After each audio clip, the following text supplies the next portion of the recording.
جنات پر ایمان بھی، ایمان کا مطلب یہ یقین رکھنا کہ جنات کا وجود ہے، یہ بھی ایمان کا حصہ ہے۔ جنات کا منکر بھی اسلام سے خارج ہے، کیونکہ قرآن مجید سے، احادیث سے، تواتر سے یہ بات ثابت ہے کہ اللہ نے ایک مخلوق آگ سے بنائی ہے، ایک مخلوق بنائی ہے نور سے، جس کو کیا کہا جاتا ہے؟ فرشتہ۔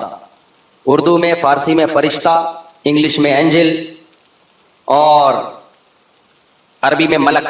عربی میں کیا کہتے ہیں؟ ملک، جس کی جمع ملائکہ ہوتے ہیں نا، ملائکتہ بہت آتا ہے نا قرآن مجید میں۔ تو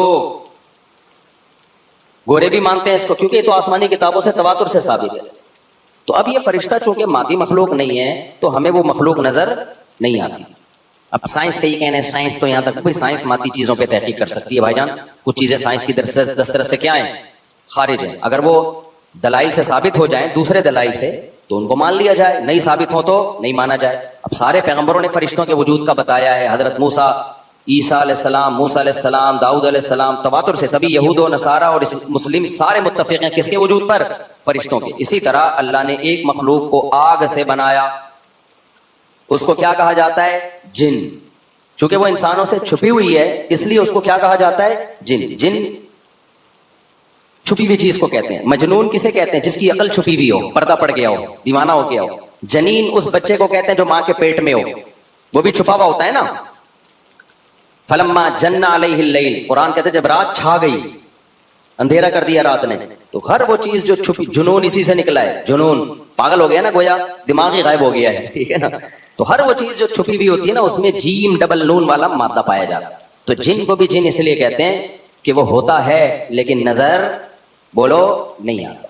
تو اس کے بارے میں ہمارا عقیدہ کیا ہے جو اسلام نے ہمیں بتایا ہے؟ بھائی جنات بھی مکلف ہیں اعمال کے، ان میں اچھے بھی ہوتے ہیں اور ان میں برے بھی ہوتے ہیں۔ البتہ شیطان ایک ایسا جن ہے جو برا ہے، ہر جن برا نہیں ہوتا، لیکن شیطان ایک برا جن تھا جو اڑ گیا تھا نا، وہ پٹے ماضی میں لگا تھا اور قیامت تک اڑا ہی رہے گا، اس کی نسل بھی ایسا ہی ہے۔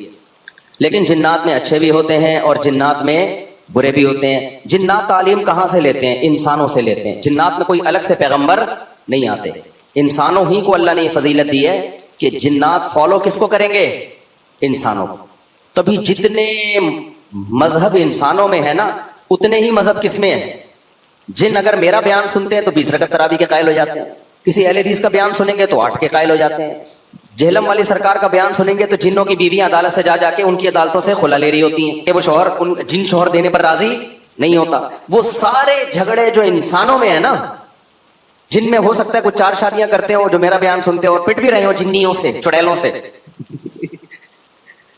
اور جن میں ایسے بھی ہوں گے جو 1 کے قائل ہوں گے۔ تو جتنے، مجھے نہیں پتا جنات کو 4 کی اجازت ہے کہ 1 کی ہے، یہ کچھ مسائل ہو سکتا ہے جنات کے ہم سے ڈیفرنٹ ہو، لیکن بہرحال تو حدیث سے ہمیں یہ پتا چلتا ہے بھائی ایک مخلوق ہے جسے کیا کہا جاتا ہے؟ جن کہا جاتا ہے۔ وہ ہے، اس کا وجود ہے، اور چونکہ وہ ہو سکتا ہے یہاں بھی کچھ جنات بیٹھے ہوئے ہوں۔ اگر وہ آپ کہیں وہ بیٹھے ہوئے کیوں؟ بھائی وہ کھڑے ہو گئے تو سب آپ لیٹے ہوئے ہوں گے پھر یہاں پہ، اس لیے ان کو بیٹھے ہی رہنے دو۔ میں اکثر چٹکلا سناتا ہوں نا، وہ پرانا ہو گیا لیکن کیا کریں۔ ایک آدمی کو کسی نے بتایا یہ فلیٹ پرانا ہے، خالی ہے، یہاں جنات ہیں، ادھر نہیں جانا، وہ فنٹر بنا ہوا ہے۔ میں چل جن کی ایسی کی تیسی گیا، بیل بجائی، بندہ باہر نکلا نا، اب الٹے پاؤں اس کے آنکھیں گول گول، تو پھر بھی اس میں بڑا کانفیڈنٹ نہیں۔ اس نے کہا کوئی ڈرتا ورتا نہیں بھائی صاحب، آپ میں نے سنا یہاں کوئی جنات ہے؟ تو وہ کہتا میں تو 500 سال سے رہ رہا ہوں، مجھے تو اب تک کوئی جن نظر۔ اس نے کہا لے بھائی یہی جن ہے بھائی، 500 سال سے رہ رہے کم، سمجھ رہے ہو؟ اچھا، تو جنات کی پیدائش انسانوں سے پہلے ہوئی ہے اور جنات کی تعداد بھی انسانوں سے زیادہ، کیونکہ قرآن میں ہے قد استکثرتم من الانس، اے جنات تمہاری تعداد تو انسانوں سے بھی زیادہ ہے۔ تو پتہ چلا جنات انسانوں سے بھی زیادہ ہے۔ تو ان میں اچھے بھی ہوتے ہیں، برے بھی ہوتے ہیں، ہری پگڑی والے بھی ہوتے ہیں، سفید پگڑی والے بھی ہوتے ہیں، دیوبندی بھی، بریلوی بھی، قادیانی بھی، ہندو بھی، ہر طرح کے فرقے، کیونکہ یہ تعلیم کہاں سے لیتے ہیں؟ انسانوں سے۔ تو جتنے مولویوں کی جتنی قسمیں ہیں نا، سب سے زیادہ قسمیں تو پاکستان میں پائی جاتی ہیں۔ جتنی قسم کے مولوی ہیں جس ملک میں ہوں گے، اتنے ہی قسم کے فرقے بھی اس ملک میں جنات میں بھی ہوں گے، کیونکہ یہ تعلیم کس سے لے رہے ہوتے ہیں؟ میں نے بتایا انسانوں سے۔ دوسرا، ان میں ایک مسئلہ ہے، ان میں شر کا عنصر خیر سے زیادہ غالب ہے۔ انسان کی جو نیچر ہے نا، انسان کی نیچر یہ ہے کہ انسان کی نیچر میں خیر زیادہ غالب ہے، شر مغلوب ہے. انسانوں میں اچھے بائی نیچر اچھے زیادہ ہوتے ہیں، برے کم. ہر انسان جھوٹ کو ناپسند کرتا ہے لیکن کچھ پھیکو بھی ہوتے ہیں. ہر انسان چوری کو ناپسند کرتا ہے لیکن کچھ چور بھی ہوتے ہیں. لیکن جنات کا معاملہ الٹا ہے، ان میں شر کا عنصر خیر سے، یہ سرکش آگ میں سرکشی ہے نا. تو ظاہر ہے ہمیں اللہ نے مٹی سے بنایا، مٹی میں کیا ہے؟ تواضع. تو حق سن کے چپ ہو جانا چاہیے. انسان ہو جاتے ہیں، ہاں کچھ شیطان قسم کے ہوتے ہیں وہ چپ نہیں ہوتے، لیکن نارملی انسان کو جب صحیح بات پتہ چلتی ہے وہ کیا ہو جاتا ہے؟ چپ. مٹی ہے تو مٹی والی خاصیت اس میں ہے. جنات میں آگ سے بنے تو، اور آگ بھی شعلے مارتی ہوئی، تو اس لیے جنات کی طبیعت میں سرکشی زیادہ ہے. ایک بات یہ ہو گئی. دوسری بات کیا ہو گئی بھائی؟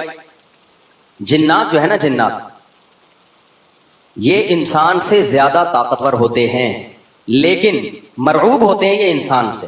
اس کی میں ایک مثال دوں. بیل زیادہ طاقتور ہے یا وسیم بھائی؟ بیل. لیکن قابو کس کے ہوتا ہے بیل؟ انسان کی. وجہ اس کی ہے کہ وہ مرعوب ہوتا ہے انسان سے. اس کو اللہ نے بہت دماغ نہیں دیا جو کس کو دیا ہے؟ انسان کو دیا. بیل کو جس دن پتا چل گیا نا کہ میں زیادہ پاورفل ہوں تو کھوٹے کی جگہ آپ بندھے ہوئے ہوگے، بیل نہیں بندھا ہوا. لیکن اللہ نے ایک روب رکھا ہے جانوروں پہ بھی انسان کا. گدھے کو دیکھو چلتے رہو وہ منہ نیچے کر کے لوٹ اٹھا کے چلتا رہے گا. اس کو احساس ہی نہیں ہوتا کہ میری 1 لاکھ کا مارا ہے یہ بندہ جو بیٹھا ہوا ہے نا میرے اوپر. تھوڑا سا یوں کیا اور ایک کھسکایا اٹھا کے گرے گئے. تو ایسے ہی خوب سمجھ لو جنات انسانوں سے ڈرتے ہیں، نہ کہ انسان کو جنات سے ڈرنا چاہیے. جنات ڈرتے ہیں کس سے؟ انسان سے. لیکن ہوا یہ کہ قرآن سے یہ بات ثابت ہے. سورہ جن میں اللہ نے فرمایا وَأَنَّهُ كَانَ رِجَالٌ مِّنَ الْإِنسِ يَعُوذُونَ بِرِجَالٍ مِّنَ الْجِنِّ فَزَادُوهُمْ رَهَقًا. جنات انسان پہ سرکش ہو گئے، شرارتیں کرنے لگے. ادھر سے بندہ اٹھا کے ادھر کر دیا، ادھر سے اٹھا کے. ایک صحابی کو جن اٹھا کے لے گئے تھے.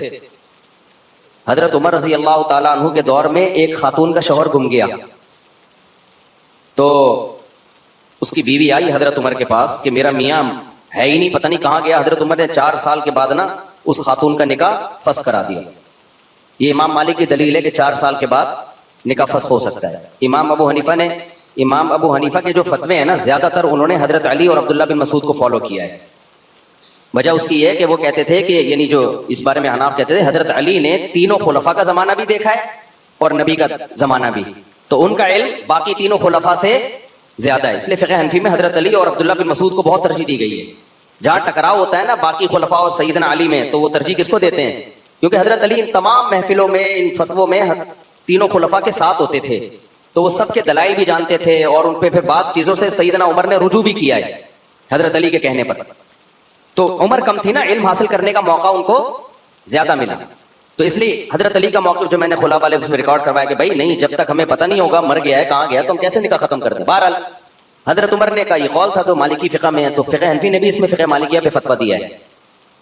تو 4 سال ان کو نکاح کیا کرا دیا حضرت عمر نے؟ ختم کرا دیا. وہ بندہ آ گیا تھوڑے دنوں میں.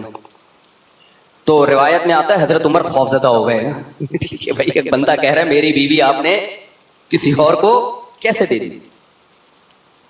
تو حضرت عمر نے پھر کہا بھائی اب تمہارے پاس 2 آپشن ہیں، یا تو تمہاری بیوی ہم تمہارے حوالے کر دیتے ہیں یا پھر مہر لے لو اس کو طلاق دے دو. یعنی حضرت عمر نے بھی اس پرانے نکاح ہی کو باقی رکھا ہے کہ بھائی اصل تو اسی کی ہے نا، تو اس لیے اب مہر لے کے چھوڑ دو اس کو. مقصد یہی ہوگا کہ ہم اس کا وہیں نکاح کرا دیتے ہیں. یا دوسرا آپشن یہ ہے کہ ٹھیک ہے بھائی اب تمہارے نے، اس نے کہا نہیں اب ظاہر ہے کسی اور مرد کے پاس چلی گئی ہے تو انسان کو اس میں غیرت بھی آتی ہے نا. انہوں نے کہا نہیں میرا مہر مجھے واپس کر دیں، اب اسی کے ساتھ رہے، ٹھیک ہے نا. پھر حضرت عمر اس سے پوچھنے لگے ہوا کیا تھا. اس نے بتایا جن اٹھا کے لے گیا تھا مجھے. مصنف عبدالرزاق یا مصنف ابن ابی شیبہ کی روایت ہے یہ، جن اٹھا کے لے گیا تھا. تو بعض دفعہ ایسا ہوتا ہے کہ انسان کو جن بولو اغوا کر لیتا ہے. تو قرآن کیا کہتا ہے لیکن آپ لوگ کے ساتھ نہیں ہوگا. خدا کا واسطہ جنات کو زیادہ لفٹ نہ کراؤ، پوری سیٹ اپ ہمارا برباد ہو گیا اس چکر میں. صحابہ میں بھی ایک واقعہ ہو گیا نا، یہ تھوڑی کہ ہر گھر میں جن یہ کر رہا ہے، دوسرے گھر میں جن یوں کر رہا ہے، تو تیسرے گھر میں جن نندوں کو لڑا رہا ہے، چوتھے گھر میں جن ساسوں کو لڑا رہا ہے. ہمارا تو پورا پروگرام یہیں سے شروع ہوتا ہے یہیں پہ ختم ہوتا ہے. ایک آدھ سینکڑوں میں کوئی ہو سکتا ہے جن اٹھا کے لے جائے پھر واپس بھی کر کے میرا خیال ہے دے گیا. اچھا تو قرآن میں سورہ جن میں آتا ہے انہ کان رجال من الانس، جنات نے خود ہی یہ بات کہی کہ ہم سے انسان ڈرنے لگے اور ہم سے پناہ لینے لگے. یعوذون برجال من الجن، ہم جیسے اللہ کی پناہ میں آتے ہیں نا مصیبتوں سے بچنے کے لیے، اعوذ باللہ ہم کہتے ہیں اللہ میں تیری پناہ میں آتا ہوں. تو لوگوں نے کیا کیا تھا، مشرکین نے جنات کی پناہ میں آنا شروع کر دیا کہ جنات ہمیں مصیبتوں سے بچائیں گے.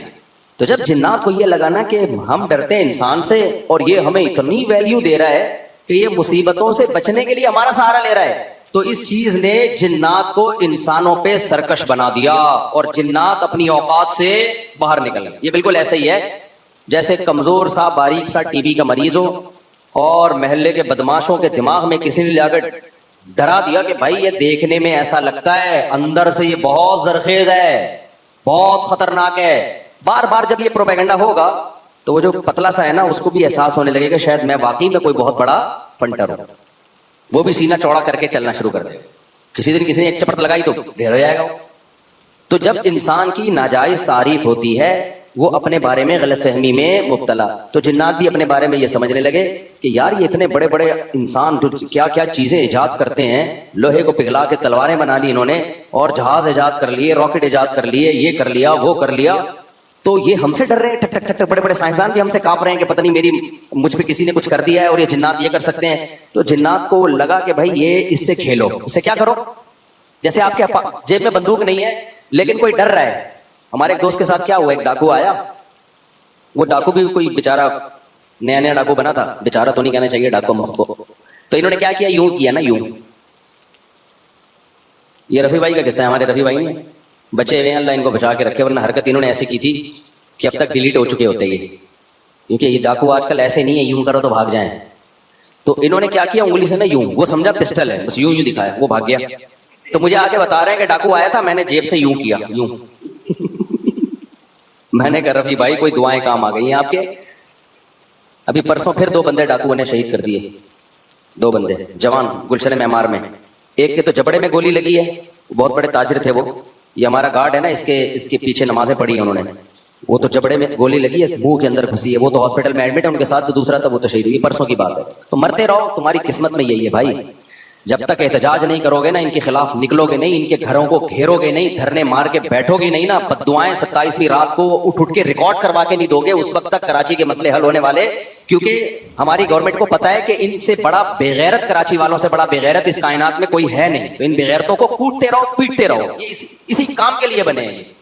تو باقی بڑے بےغیرت ہیں، میں حکمرانوں کو برا نہیں کہتا، قسم اٹھا کے کہا جا سکتا ہے کہ کراچی والوں سے بڑا بےغیرت مجھ سمیت کوئی بھی نہیں ہے.